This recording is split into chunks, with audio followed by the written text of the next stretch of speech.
और राजा के भाग 3 कहानी सुनाने वाला हूँ। साहिबा की बात सुनकर राजा को बहुत गुस्सा आया और उसने जवाब दिया, सही कहा गया कि औरत दगाबाज होती है। तुम औरतों ने समस्या खड़ी की और मुझे मेरे भाइयों से अलग करवा दिया। मैं एक खुश जिंदगी जी रहा था, लेकिन तुम्हारी बुरी जुबान के कारण घर में झगड़े होना शुरू हो गया। तुम औरतों के मर्दों को उदास हो ताकि एक दूसरे पे लड़ पड़े।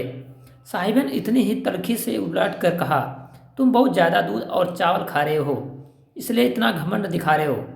एक तुम ही हो जो हमारे परिवार में कलंक हो। अगर घर छोड़ दो और कुछ दिन भूखा मरना पड़े तो तुम्हारे लिए यह सारी भाषणबाजी बंद हो जाएगी। तुम आलसी हो और किसी काम का नहीं हो। तुम गांव की लड़कियों को बुरी नज़र रखते हो। गांव की औरतों हमें खुलेआम कहती है कि हमारे तुम्हारे प्यार में पड़ गई है। तुम्हारे खूबसूरती देख के यह औरत उसी तरफ फंसती है जैसे कि मधुमक्खी चिपक जाती है। औरतों को तुम्हें पीछे दिन रात भागती है। तुम्हारे प्यार ने जाने कितने घरों को बर्बाद कर दिया।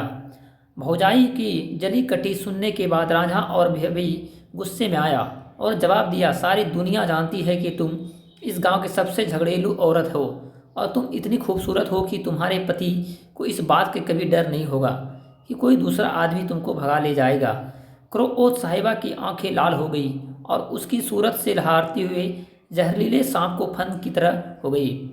कहने लगी, अगर हम लोग तुम्हारे लिए इतने ही बुरे हैं तो जाओ किसी की सीरियल लड़की से शादी कर लो। जाओ उनके घरों के आसपास जाकर अपनी बांसुरी बजाओ और उनकी औरतों को फांस लो।